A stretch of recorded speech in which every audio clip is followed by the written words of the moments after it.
సువార్త 3వ అధ్యాయం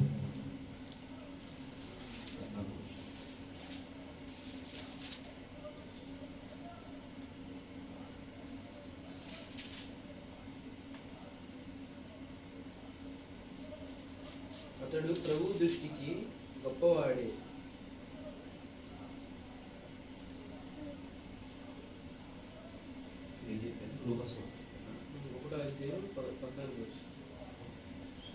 యోహాను సువార్త 1వ అధ్యాయం 14వ వచనం.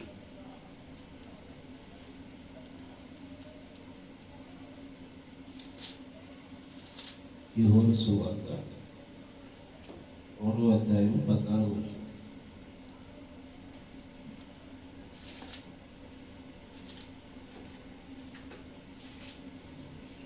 ఆ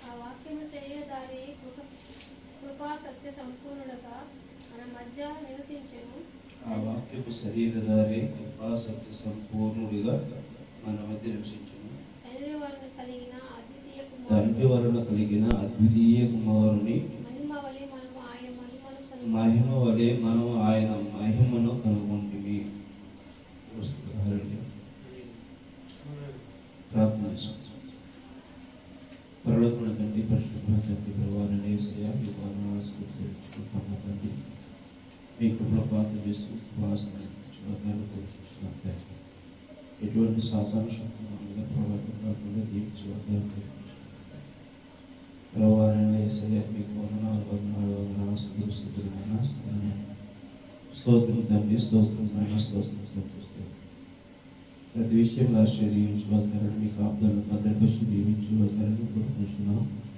ప్రభావ చదవబడినటువంటి లేఖనమును ప్రభావ మరి మీరే మాకు ప్రకటించండి, వివరించండి. నైనా మీరే రంగం మీద ఉండి మాట్లాడగలుగుతారని, అల్పబుద్ధి కలిగిన మమ్మల్ని ప్రభావ మీరు చేర్చుకోగలుగుతారని వాక్యమును మాకు ఏడతలంగా వివరించగలుగుతా కోరుకుంటూ ఆయన సూచిస్తున్నాను. అడిగి వినిపించున్నాం. ఆమేన్, ఆమేన్. హల్లెలూయా.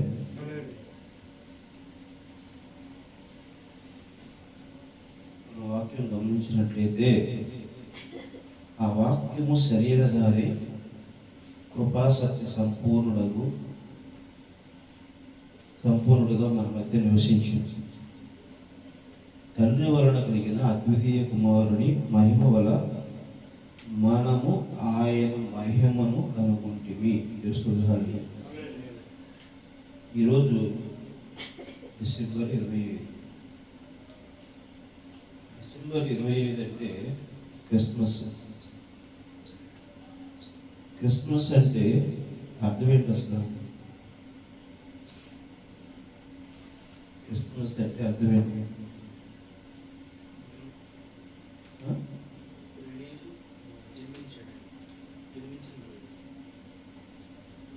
క్రీస్తు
క్రిస్మస్ అంటే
క్రిస్మస్ అంటే ఏంటి?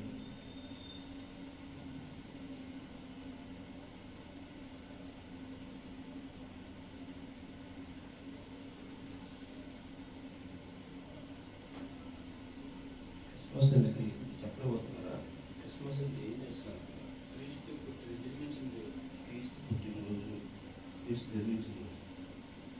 ప్రవీణ్ యేసు క్రీస్తు జన్మించినటువంటి రోజు తెలుసా ఎవరు అసలు? బైబిల్ ఎక్కడ రాయబడింది?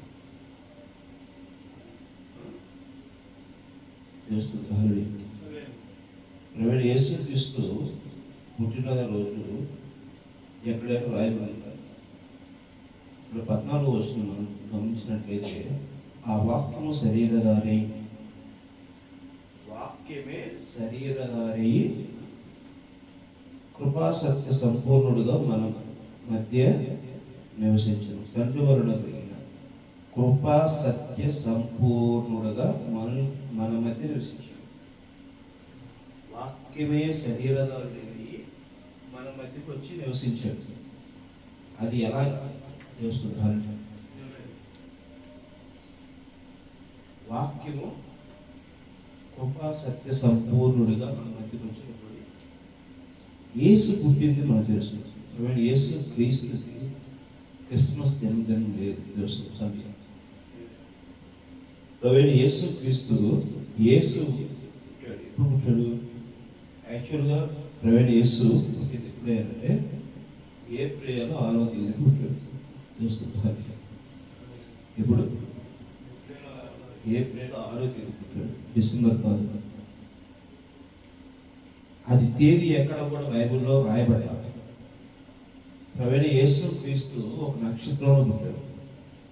ఏ నక్షత్రం అంటే ప్రథమ నక్షత్రం, కృతికా నక్షత్రం. అది ఏబుతో మాట్లాడతాడు.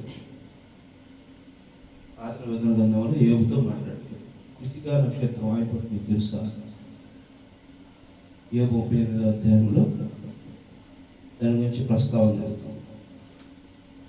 అంటే మొదటి నక్షత్రం ఆయన సూచికగా ఉంది. నక్షత్రాల గురించి కూడా యోబు 38వ అధ్యాయంలో క్లియర్గా మాట్లాడుతున్నాడు. ఇప్పుడు యేసు క్రీస్తు జననాన్ని సూచికగా ఒక నక్షత్రం సూచించింది. ఎక్కడ పుట్టాడు? ఒక కన్య గర్భంలో ఆయన పుట్టినటువంటి దాన్ని చూసుకుని, ఆ నక్షత్రాన్ని చూసుకొని, ఆ పశువుల దొడ్లో, ఆ పశువుల యొక్క చావిట్లో ఆయన దాన్ని చూసుకుని వెళ్ళారు. దేవుని మరి నిజంగా ఈరోజు ప్రతి ఇంటి మీద పెడుతున్న నక్షత్రాన్ని చూసుకొని వెళితే, ఏ ఇంట్లో అయినా సరే నిజంగా క్రీస్తున్నాడా? ఆమె వాక్యమే శరీరధారి మన మధ్యకు వచ్చింది అనేటువంటిది ఇక్కడ లేఖనం చెప్తుంది. దేవుని వాక్యము జీవితము మన మధ్య ఉందా? అసలు క్రిస్మస్ స్టార్ట్ చేసినప్పటి నుంచి ఇప్పటి వరకు కూడా ఉత్తరాది దేశాలలో, భూమికి ఉత్తరాది దేశాల్లో భూమి మొదటిగా తిరిగేటప్పుడు ఉత్తర దేశం, తూర్పు దేశాలు అంటే రష్యా, మరి రోము, బ్రిటిష్ సామ్రాజ్యాలు, ఇలాంటివన్నీ కూడా ముందుగా వస్తాం. హల్లియా సూర్యుడు ఉదయించేటువంటి వేళను ముందుగా వస్తాం. అయితే ఇప్పటి వరకు సూర్యుడు 6 నెలల పాటు చీకటి సమయం ఎక్కువగా, పగటి సమయం తక్కువగా జరుగుతుంది. ఇప్పటి వరకు డిసెంబర్ 25 వరకు, డిసెంబర్ 25 కాటి నుంచి పగటి వేళలు పెరుగుతాయి. మనకి ఎప్పుడు పెరుగుతాయి? మనకి మార్చి నెల నుంచి పెరుగుతుంది. మార్చి నెల నుంచి పగటి వేళలు పెరుగుతుంది, సమయం పెరిగింది. 5 గంటలకి 5:15 సూర్యుడు ఉదయిస్తాడు. ఇప్పుడైతే మన సూర్యుడు ఎన్ని గంటలకు ఉదయిస్తున్నట్టు కనబడతాడు? 6 గంటలకి, 6:30కి, 6:15కి. అట్లాగే మంచి ఎండాకాలం వెళ్తే 4:30కే తెల్లవారుతున్నట్టుగా కనబడుతుంది. నేను గడిచిన ఒక 2-3 సంవత్సరాల క్రితం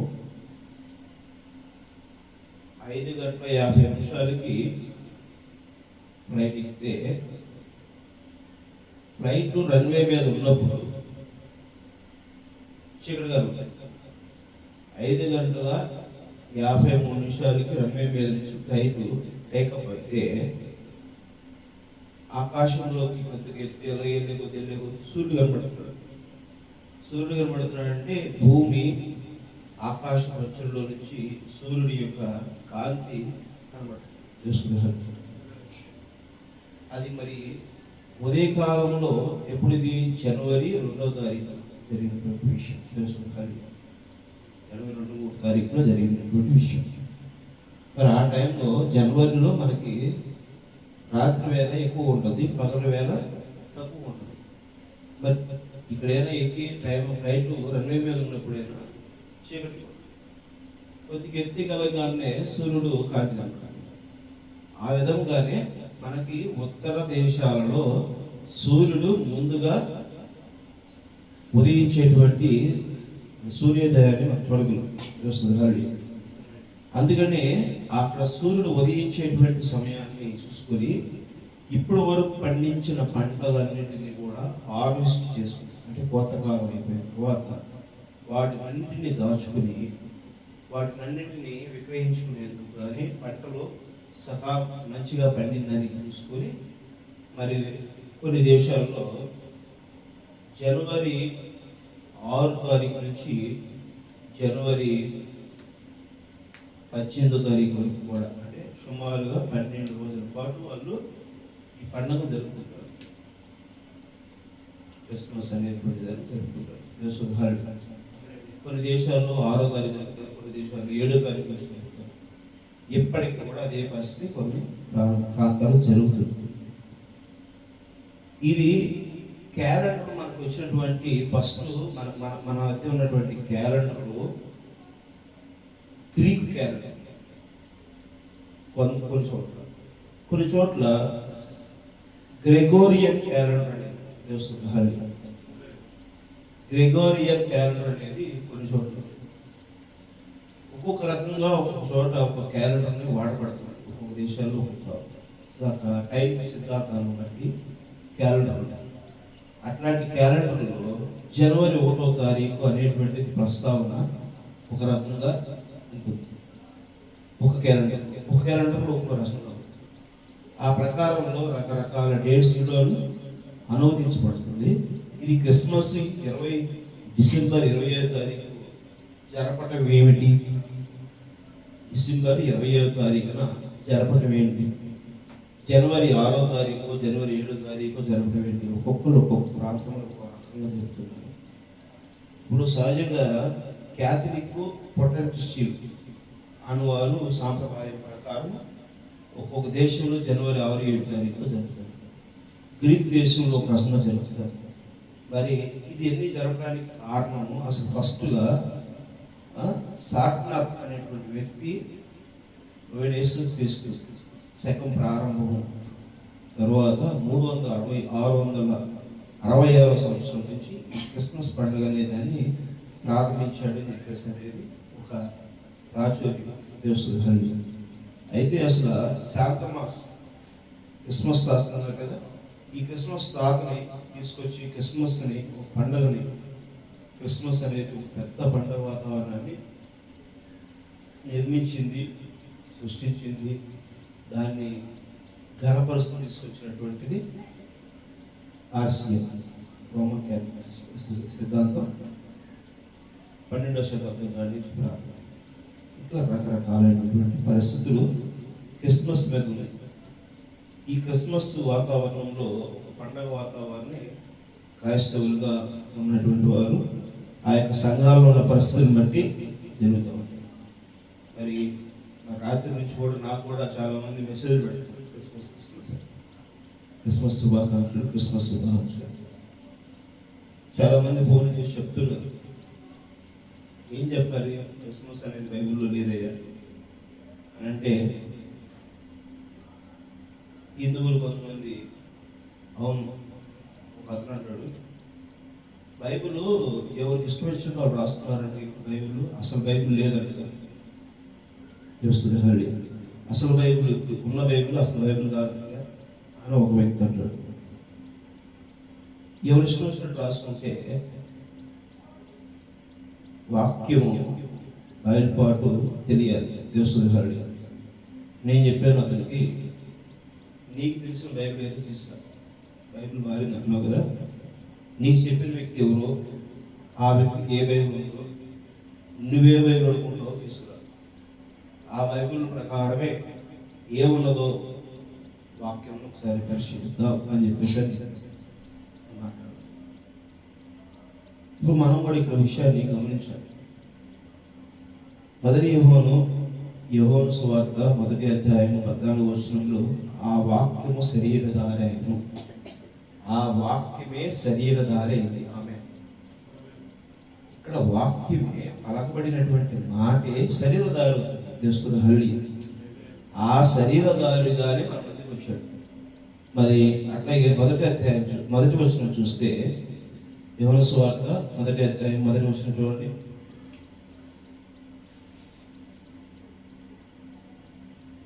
ఆది యందు వాక్యములను, వాక్యము దేవుని యొద్ద నుండును, వాక్యము దేవుడైనను, ఆయన ఆది యందు దేవుని యొద్ద నుండును, సమస్తము ఆయన మూలముగా కలిగినదంతయు ఆయన లేకుండా కలగలేదు. ఆయనలో జీవమును, ఆ జీవమే మనుషులకు వెలుగైనను. ఆమె ఆ వెలుగు చీకటి ప్రకాశించినది కానీ చీకటి దాన్ని గ్రహించదు. ఇప్పుడు ఇది ఆదికాండము 1వ అధ్యాయం 3వ వచనంలో కూడా మనం వెలుగు చూస్తున్నాం. ఆయన మూలంగానే కలిగింది. ఆయనే దేవుడైన, వాక్యమే దేవుడైన, వాక్యమే శరీరధారుడిగా మన మధ్యకి వచ్చాడు. ఆమె అర్థమవుతుందండి.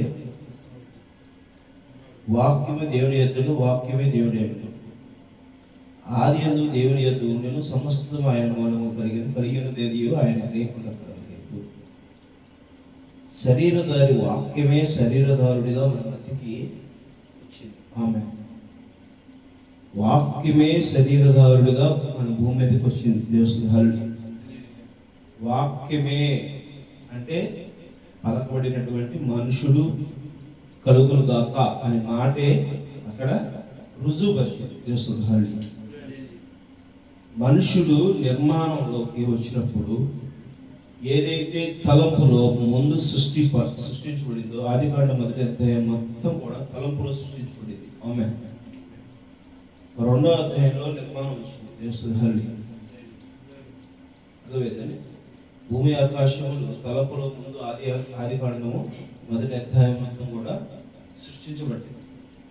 ఆ తలంపులో నుంచి, ఆ ఆలోచనలో నుంచి, ఆ మాట్లాడిన మాట చొప్పున నిర్మాణంలోకి వచ్చింది. దేవుని ఆ నిర్మాణంలోకి రావాలంటే ముందు మన మనసులోకి, మన ఆలోచనలోకి ఒక సరైన క్రమంలోకి వాక్యం రావాల్సి ఉంది. దేవుని ఆ ప్రకారం మన వాక్యాన్ని మనం వెంబడించిన వారు అయితే, నిజంగా మంచి వ్యక్తి ఒక వ్యక్తి ఉన్నాడు అనుకోండి, ఆ వ్యక్తిని ఏమంటాం మనం మంచిగా ఆకలిస్తుంది. ఒక వ్యక్తి అన్నం పెట్టాడు, ఏమంటాం? ఆకలిస్తుంది. ఒక 4-5 రోజుల నుంచి అన్నం లేదు, 10 రోజుల నుంచి అన్నం లేదు, ఇక అన్నం పెట్టకపోతే చనిపోతాం అనేటువంటి పరిస్థితిలో ఉన్నప్పుడు ఒక వచ్చి వ్యక్తి ఒక అన్నం పెట్టాడు. అప్పుడు అతను మనం ఏమంటాం? దేవుడు లాంటి వాడు. ఇలా ఏదో మంచి సమస్యలు ఉన్నప్పుడు సాయం చేస్తే అక్కడ మనం ఏమంటాం? దేవుడు లాంటి కాస్త దేవుడు అయిపోయాడు ఆ వ్యక్తి. చూస్తుంది ఆల్రెడీ లాంటి అనేటువంటి పదం పోయి ఒక వ్యక్తిని నిజంగా మనం ఆ వ్యక్తిని ఏం చేస్తున్నాము? దేవుడిగా మనం ఆరాధిస్తున్నాం. ఆల్రెడీ అసలు ఆ తలంపు ఎక్కడి నుంచి వచ్చింది? దాన్ని మనం ఆ వాక్యాన్ని పట్టుకోవాలి. ఆ వాక్యం వైపు మన జీవితాన్ని శరీరధారుడు అయినటువంటి ప్రవీణ యేసు క్రీస్తు వాక్యం పట్టుకొని జీవించాడు. ఆమె ఆ తండ్రి ఏం చెప్పాడో దానిని కలిగి ఉన్నాను, దానినే నేను వెంబడిస్తున్నాను అన్నాడు. ఆ ప్రకారమే నీవు నేను కూడా దేవుడు ఏం చెబుతున్నాడో దాన్ని మనం గ్రహించి ఆ ప్రకారం మనం నడుచుకోవాలనేటువంటిది వాక్యం మనకి చెబుతున్నటువంటి విషయం. ఆత్మానుసారంగా ఏదైతే మన మధ్య బోధ తీసుకొస్తుందో, ఏదైతే తలంపు తీసుకొస్తుందో, ఏదైతే మనకు చెబుతుందో, పరిశుద్ధ గ్రంథము నీకు నాకు ఏదైతే చెబుతుందో దానిని నువ్వు నేను ఎప్పుడైతే వెంబడించగలుగుతామో అప్పుడు మనలో క్రీస్తు జన్మించినట్లు గుర్తించాడు. ప్రవైన యేసు క్రీస్తు శరీరధారుడిగా వచ్చాడు. 2025 సంవత్సరాలుగా నీ మధ్య నా మధ్య జీవించాడు, మనుషుల మధ్య జీవించాడు. మరలా నీవు నేను లో నుంచి క్రీస్తు పుట్టాలి, నీలో నుంచి నాలో నుంచి క్రీస్తు పుట్టాలంటే ఏదైతే వాక్యం చదువుతుందో ఆ వాక్యము మన క్రియ రూపంలో చేస్తేనే మనకి ఈ పుస్తకం తీసి పక్కన పెట్టి ఆలోచన పుట్టింది. ఆలోచన ఎదుటి వ్యక్తి చెప్పాడు, ఒక ఆలోచన పుట్టింది. ఆ పుస్తకం తీసి పక్కన పెట్టు, ఈ పుస్తకం తీసి పక్కన పెట్టు, ఈ పుస్తకం తీసి పక్కన పెట్టు చదువుతుంది. మనం చదువుతూ విన్నాం. ఇది ఎప్పుడైతే మనం తీసి పెడుతున్నామో ఇప్పుడు ఈ పుస్తకం తీసి పక్కన పెట్టగలుగుతున్నాం. అనగా దేవుని అలాగే మన వాక్యము ఏది చెబుతుందో, ఏది మనకి వాక్యం చెబుతుందో ఆ వాక్యాన్ని మనం చేసినప్పుడు అప్పుడు క్రీస్తు అక్కడ ఉన్నాడు. ఆమె అప్పుడు క్రీస్తుని మనం వెంబడించిన వారిగా ఉన్నాం. బైబిల్లో ఉన్న విషయం ఏది ఉందో దాన్ని చెబుతున్నప్పుడు నన్ను వెంబడించండి అని చెబుతుంది దేవుని. మనం గడిచినటువంటి వారంలో మనం ఆదివారంలో మనం క్రీస్తుని వెంబడించవలసిన, క్రీస్తు మనకు ద్వారం అయినాడు అని చెప్పేసి అని మాట్లాడుతున్నాం. క్రీస్తు మనకు ద్వారం అయినాడంటే క్రీస్తులో నుంచి మనం వెళ్ళాలి. దేవుని క్రీస్తు అనే దుస్తులు మనం ధరించాలి అనేటువంటిది వాక్యం మనం చదువుతుంది. ఇప్పుడు ఇందాక శాలే పాట పాడుతున్నప్పుడు పాటని ట్రాక్ పెట్టుకుని పాడుతున్నాం. ఏదేదో పాట పాడారో ఆ పాటకి సరిపోయే విధంగా పాట పాడటానికి ప్రయత్నం చేసి ఇంచుమించుగా ఆ పాట రాగం, ఆ పాట ఎక్కడ సౌండ్ తగ్గించాలి, ఎక్కడ సౌండ్ పెంచాలి, ఎక్కడ రాగం తీయాలి, ఎక్కడ రాగాన్ని కుదించాలి అనేటువంటి దాన్ని ఏదైతే ఉందో దానికి తగిన విధంగా పాడినప్పుడు ఆ పాటకి నిజమైనటువంటి ఏవస్తుంది, గుర్తింపు వస్తుంది. ఇవన్నీ తీసుకొచ్చి పెట్టాలి. అవునా కదా? ఒకటి ఉంది, దానికి తగిన విధంగా మనం ఎప్పుడైతే చేసామో అప్పుడు మనం దాంట్లోకి ఏమవుతున్నట్టు ఇముడుతున్నట్టు తెలుస్తుంది. హల్లి అర్థమవుతుందా? దాంట్లోకి మనము ఒదుగుతున్నట్టు, దాన్ని మనం చేర్చుకుంటున్నట్టు, దాంట్లోకి మనము ఐక్యమవుతున్నట్టు. ఆమె అర్థమవుతుందా? ఇక్కడ ప్రవీణ యేసు క్రీస్తు ఆయన ఉన్నాడు. ప్రవీణ యేసు క్రీస్తు జీవనం జీవించాడు. పరిశుద్ధ గ్రంథం చెబుతుంది ఆయనని కొంతమంది శిష్యులు వెంబడించారు.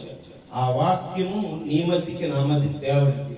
ఆ వాక్యంలో నువ్వు ఎప్పుడైతే ఒతుకుతావో, ఎప్పుడైతే ఐక్యమవుతావో, ఎప్పుడైతే వాక్యములోనికి విలీనం అవుతావో, పరకాయ ప్రవేశం చేస్తావో, భాష చెప్పాలంటే దాన్ని ఎప్పుడైతే నువ్వు అనువదించుకుంటావో, దేవుని ఎప్పుడైతే నువ్వు ఓన్ చేసుకుంటావో, ఆ క్రీస్తు చెప్పినటువంటి వాక్యం చెప్పినటువంటి ఓన్ చేసుకుంటావో అప్పుడు నీకు క్రీస్తుని నువ్వు కనబరచబడతావు. అలాగే క్రీస్తు నీకు కనబడతావు. క్రీస్తు నీలో ఉన్న ఆ ప్రకారం క్రీస్తును నువ్వు ఎప్పుడైతే ధరించుకుంటున్నావు, క్రీస్తు ప్రవీణ యేసుక్రీస్తు నామం బాప్తిస్మం ఎప్పుడైతే అంగీకరించావో ఆ వాక్యానికి తగిన విధంగా నీ జీవితం నా జీవితం ఉంటేనే ఆ యేసు క్రీస్తులో ఉన్నప్పుడు ఆయనకు కలిగినటువంటి గౌరవము, ఆయనకు కలిగినటువంటి కీర్తి, ఆయనకు కలిగినటువంటి స్థానము నీకు నాకు తెలుస్తుంది. ఎలాంటి గౌరవం? ఎలాంటి గౌరవం? పరలోక రాజ్య ప్రవేశం. అది ఎవరిస్తారు? నీవునో నేనునో లేకపోతే పక్కింటోళ్ళు లేకపోతే ఇంకొకళ్ళు ఇచ్చేది కాదు. ప్రవీణ యేసు క్రీస్తుని ఎవరైతే కలిగి ఉంటారో వారు నాతోనూ నేను వారితో కలిసి ఆ తండ్రి యొక్క సింహాసనం భోజనం చేస్తాం అనేటువంటి మాట చెప్తుంది. ఆమేన్. నువ్వు క్రీస్తుని ఎప్పుడైతే కలిగి ఉంటావో క్రీస్తు నీవు కలిసి ఆ తండ్రి సింహాసనంతో భోజనం చేస్తావు అనేది వాక్యం. అది నువ్వు పిలుపులు చేస్తావు. అది మధ్యాకాశం భోజనం. ఆమె ఆ మధ్యాకాశ భోజనాన్ని నువ్వు ఎప్పుడైతే తినగలుగుతావో, సంపూర్ణమైనటువంటి ఆహారం ఎప్పుడైతే నువ్వు భుజిస్తావో, నిజమైన వాక్యం ఆదికాండం నుంచి ప్రకటన గ్రంథం వరకు ఉన్న వాక్యం అంతా కూడా నువ్వు ఎప్పుడైతే నములుతావో, నములుతున్నప్పుడు చేతి కనిపిస్తుంది, వికారం కనిపిస్తుంది, బాధ కనిపిస్తుంది, వేదన కనిపిస్తుంది. ఎందుకంటే ఈ లోకంలో ఉన్నటువంటి ఆస్తిపాస్తులు, ఈ లోకంలో ఉన్నటువంటి హెచ్చింపులు, ఈ లోకంలో ఉన్నటువంటి ఆధిపత్యాలు, ఈ లోకంలో ఉన్నటువంటి ఆకర్షణమైనటువంటి వస్తువులు, ప్రేమ, మోజులు, ఇవన్నిటిని నువ్వేం చేస్తున్నావు? గ్రైండర్లు వేసి నములుతున్నావు. అర్థమవుతుందా? నువ్వు నవ్వుతున్నావు, అది చేదు కనిపిస్తుంది, చేదు కనిపిస్తుంది, చేదు కనిపిస్తుంది. దేవస్థానం అది కడుపుకు చేదాయను కానీ వాక్యం చూద్దాం. ప్రకటన గ్రంథము 10వ అధ్యాయము, ప్రకటన గ్రంథము 10వ అధ్యాయం చూడండి.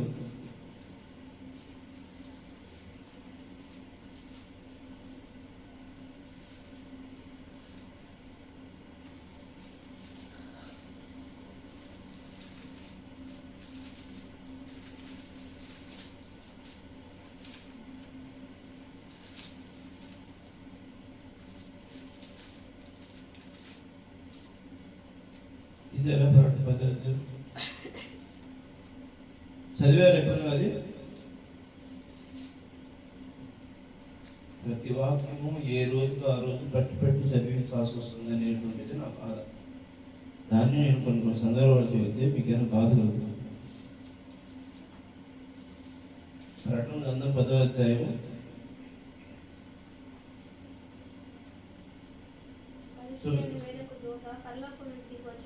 9వ వచనం. నేను ఆ దూత యొద్దకు వెళ్ళి ఈ చిన్న పుస్తకము నాకు ఇమ్మని అడగగా, ఏంటి చిన్న పుస్తకం? చిన్న పుస్తకము నాకు ఇమ్మని అడగగా ఆయన దాన్ని తీసుకుని తినివేయము, అది నీ కడుపుకు చేదాయను, కానీ నీ నోటికి తేనెవలే మధురముగా ఉన్ననని నాతో చెప్పాను. ఏదా చిన్న పుస్తకము?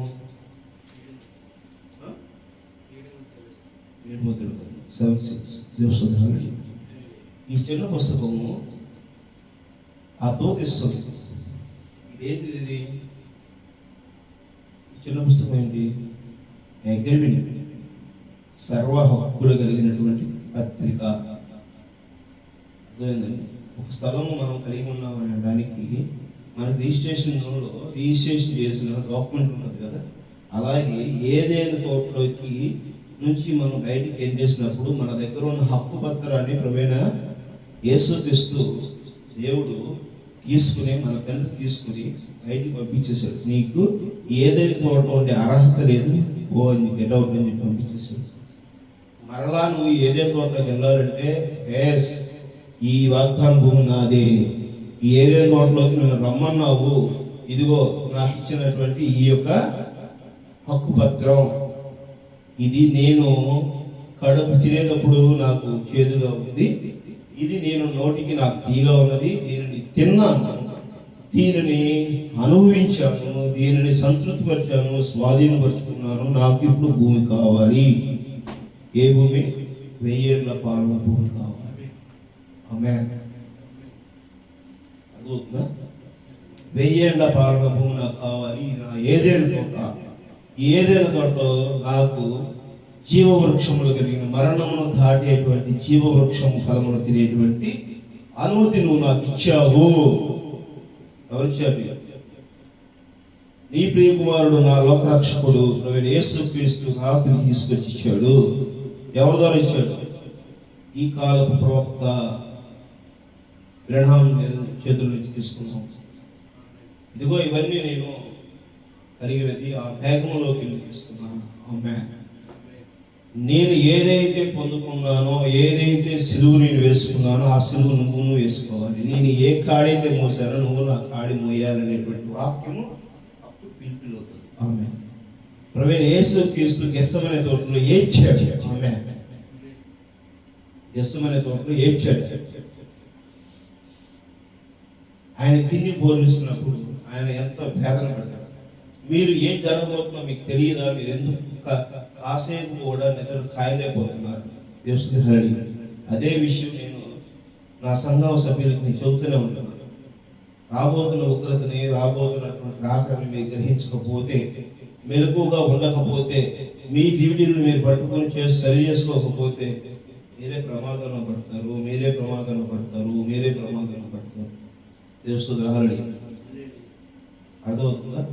దాన్ని ఎవరైతే పట్టుకుంటారో, ఎవరైతే పట్టుకుని దాన్ని తీసుకెళ్తారో, ఆ తలంపుల్ని స్పష్టంగా పట్టుకుంటారో, ఎవరైతే వెంబడించడానికి ప్రయత్నం చేస్తారో, అప్పుడే ప్రవీణ యేసుక్రీస్తుని నీవును నేనును గ్రహించగలుగుతాం. ఆమేన్. సామెతలు 23వ అధ్యాయము 7వ వచనం చూడండి. సామెతలు 23వ అధ్యాయము 7వ వచనం.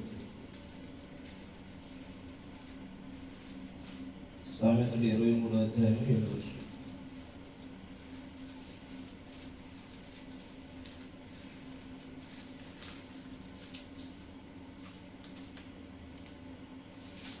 అట్టివాడు తన అంతర్యములో లెక్కలు చూసుకునేవాడు.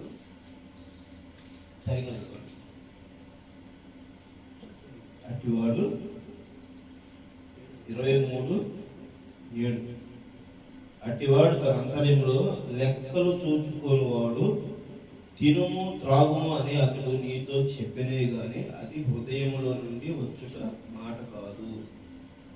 తినమని, తాగమని, ఆనందించమని, సంతోషించమని చెప్పే మాట అది నిజంలో హృదయంలో నుంచి వచ్చే మాట కాదని. మత్తయి సువార్త 21వ అధ్యాయము 19వ వచనం. మత్తయి సువార్త 21వ అధ్యాయము 19వ వచనం.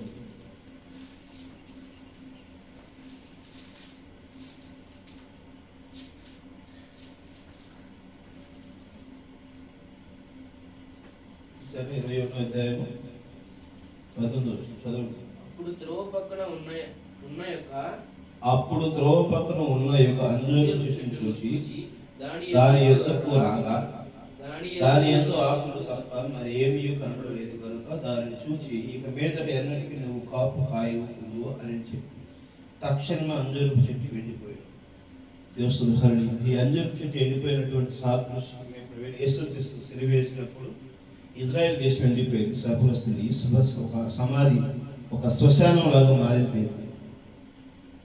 ఆ సమాధి ఆ శ్మశానంలో మారిపోయినటువంటి ఇజ్రాయెల్ దేశం మళ్ళా పునరుద్ధరణ ఎప్పుడైంది? మొదటి యుద్ధం అయిపోయిన తర్వాత, మొదటి ప్రపంచ యుద్ధం అయిపోయిన తర్వాత మరలా రెండవ ప్రపంచ యుద్ధం కూడా అయిపోయే టయానికి అప్పుడు వారి మీద ఒత్తిడి పెరిగినప్పుడు ప్రపంచ నలుదిక్కులకు వెళ్ళిపోయినటువంటి ఇజ్రాయెల్ వారి మీద హిట్లర్ దాడి చేసినప్పుడు, హిట్లర్ యూదులని ఊచకోత కోసేటప్పుడు వారు బెంబేలెత్తి వారి దేశం ఎక్కడ ఉంది, మా దేశంలో మేము వెళ్ళాలి, మీ రక్షణ పొందాలనేటువంటిది మరలా తిరిగి ఆ యొక్క ఇజ్రాయెల్ దేశానికి చేరుకుంది 1947-48 దేశం ఆల్రెడీ. అర్థమవుతుందా? అప్పటి నుంచి ఇప్పటి వరకు కూడా ఇజ్రాయెల్ దేశం తన విస్తీర్ణత పెంచుకుందే కానీ కుదించుకోలేదు. వారు నించున్న ఒక చిన్న స్థలం నుంచి ఈరోజు పెరిగి పెరిగి పెరిగి పెరిగి పెరిగి తన యొక్క వాగ్దాన భూమి అంతటిని కూడా వారు ఆక్రమించుకోవడం కోసం, వారు స్వాధీనపరచుకోవడం కోసం వారు యుద్ధాలు చేస్తున్నారు. ఏ యుద్ధంలోనూ అపజయం కాలేదు. ఆ యుద్ధాలు గెలుస్తున్నారు. గెలిచి వారు భూమిని అప్పగించుకున్నారు. మార్కు సువార్త 11వ అధ్యాయం 22-25 వచనాలు. మార్కు సువార్త 11వ అధ్యాయం 22.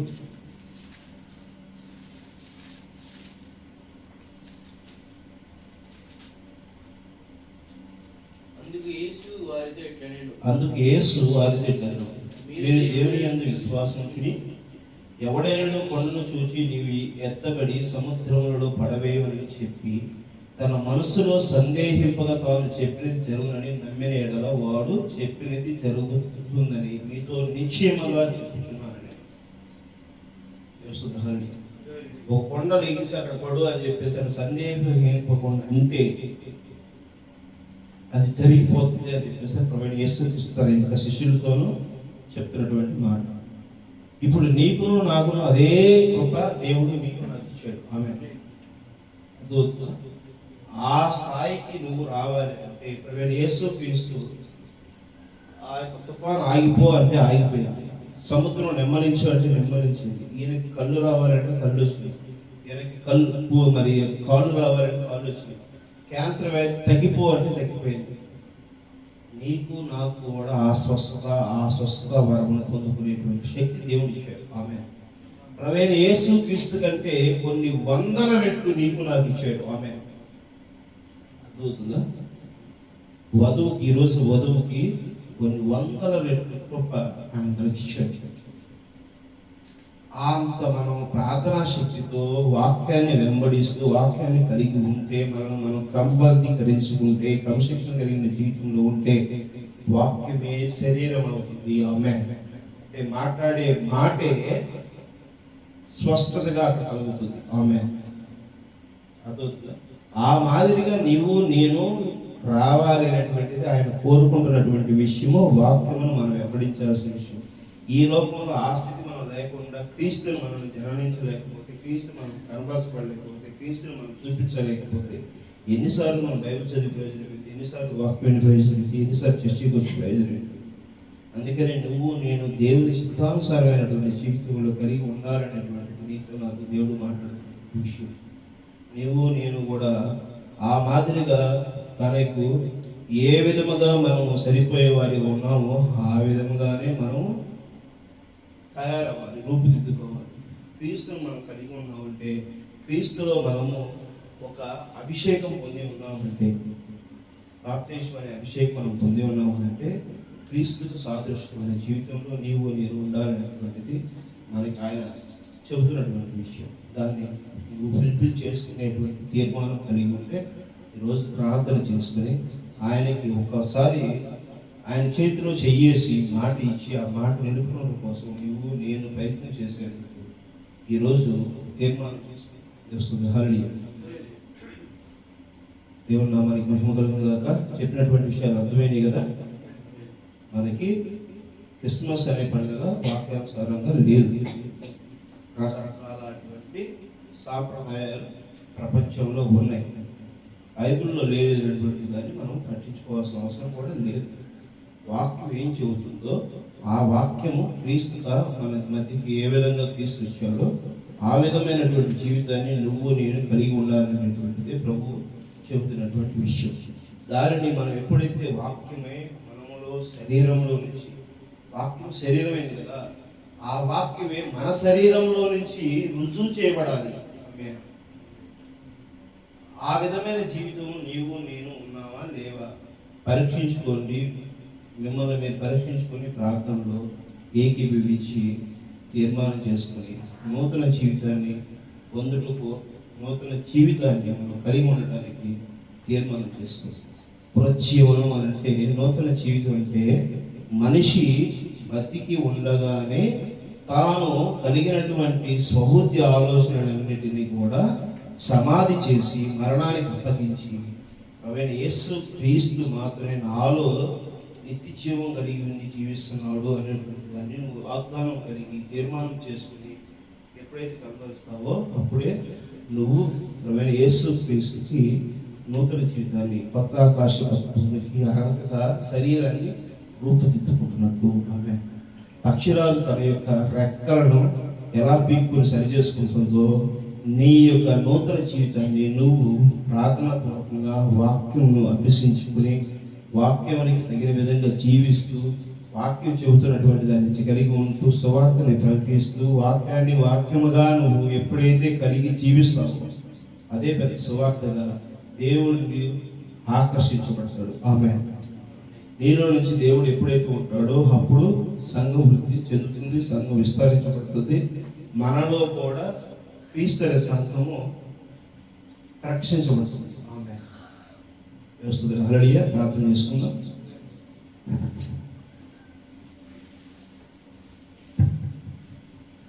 పరలోకమైన తండ్రి, పరిశుద్ధమైన తండ్రి, ప్రభువా యేసయ్య, మీకు వందనాలు చెల్లించుకున్నాం తండ్రి. మీ వాక్యంలో ప్రభా మేము కలిగి ఉన్నట్లయితే ప్రభా మరి మేము సరి చేసుకుంటూ మీకు దయచేసినందుకు మీకు వందనాలు.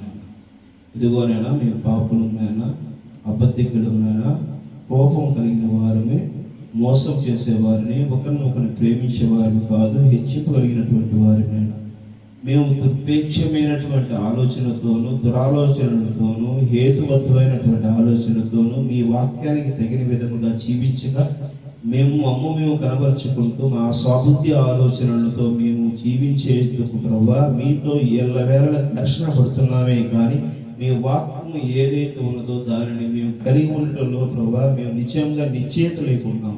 క్షమించండి నాయన. ప్రభా మాకు పరిపూర్ణమైన మనసు దయచేయండి. ఇదిగో ప్రభా మీరు మాట్లాడారని నమ్ముతున్నాం తండ్రి. వాక్యమే శరీరధారిగా మీరు మా మధ్యకు వచ్చారు తండ్రి, మా మధ్య జీవించారు నాయన. ఇదిగో ఈ సమయం ప్రభా మీరు మాట్లాడారు నాయన, మమ్మల్ని సరిచేశారని మేము నమ్ముతున్నాం తండ్రి. ఏక మనసుతో, ఏకాత్మతో, మరి ప్రభా శరీరధారులుగా ఒకే ఆత్మ కింద మేము జీవించుటకు ప్రభ దయచేయండి తండ్రి. సంఘమంతటిని ప్రభా మీరే మరి ఆవగించండి నాయన. ప్రభా మీరే ప్రభా మీరు ఆవహించి ప్రభా మీరు ప్రభా కమ్మివేసి ప్రభా ఒక ఏకాత్మగా ప్రభా, ఏక మనసుగా ప్రభా, ఏక జీవితముగా ప్రభా, ఏక జీవముగా ప్రభా ఏక శరీరధారుడుగా ప్రభా మీరే ప్రభా మమ్మల్ని ఐక్యపరచండి నాయన. ప్రభా కంప్రెస్ చేయండి తండ్రి, మమ్మల్ని కంప్రెస్ చేయండి, సరిచేయండి నాయన.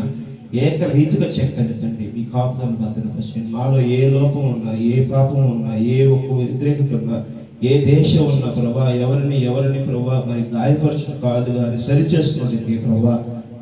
ఒకరినొకరిని పురిగొలుపుకొని సరి చేసుకోమని ప్రభా మీ లేఖనం చెప్తుండగా ప్రభా మేము ప్రభా కొన్ని విషయంలో కఠినంగా ఉంటుండే ప్రభా, కొన్ని విషయాల్లో మేము మా ఆలోచనలు ప్రభా మీ ముందు పెట్టి ప్రభా మీకు వ్యతిరేకంగా నిలిస్తే ప్రభా మమ్మల్ని క్షమించండి నాయనా. మీ ఆలోచనలు, మీ మాటలు ప్రభా, మీ కృప ప్రభా, మీ యొక్క ప్రభా వాక్యమును మేము ప్రకటించడంలోని ప్రభా కేవలము మీ వాక్యమును ప్రకటించబడి మీరు మా యజమాని ఉన్నారు నాయన, మా రక్షకుడై ఉన్నారు నాయన, మా ప్రభు అయి ఉన్నారు నాయన, మా రాజు అయి ఉన్నారు తండ్రి. ప్రభా మీ రాజ్యం స్థాపనలో ప్రభా మరి ప్రభా మేము ఏ విధముగా ఉండాలో ఒక యోధుడిగా మమ్మల్ని తీర్చిదిద్దండి నాయన, ఒక సైనికుడిగా తీర్చిదిద్దండి తండ్రి, ఒక యుద్ధం చేసేటువంటి వ్యక్తిగా ప్రభావ మమ్మల్ని తీర్చిదిద్దండి నాయన. ప్రభా మీ రాజ్య స్థాపనలో ప్రభా మీరు ఏ విధముగా వాడుకున్నట్టుకు నిశ్చయించి ఉన్నారో ప్రభా ఆ విధముగా ప్రభా మమ్మల్ని మలచండి నాయన. మరి బహుగా ప్రభా ఆశీర్వదించండి నాయన. మమ్మల్ని వేలు పెట్టి నడిపించగలుగుతారని కోరుకుంటున్నాం తండ్రి. సంఘమంతటిని ప్రేమించండి. ఈరోజు ప్రభా ఎంతో మంది ప్రభా ఇది ఒక పండగ వాతావరణంలో ప్రభా ఎన్నో తప్పులు ప్రభా పొరపాట్లు చేస్తుంటారు నాయన, క్షమించండి నాయన. ప్రభా దేనిని ప్రభా వెంబడిస్తున్నారో అది కాదు కానీ నిజంగా వాక్యాన్ని వెంబడించాలని ప్రభా మీరు ప్రభా చెప్తున్న మాటని ప్రభా ఎక్కడో ప్రభా సంఘములో ప్రభా ఏ సంఘ శాఖలలో ప్రభా మీ వధువు ప్రభా మరి బంధించబడి వెలవెలలాడడంతో ప్రభా ఆ యొక్క పక్షిరాజుకి ప్రభా ఈ వర్తమానము చెవికి వినపడటకు ప్రభా మీ కృప దయచేయండి తండ్రి.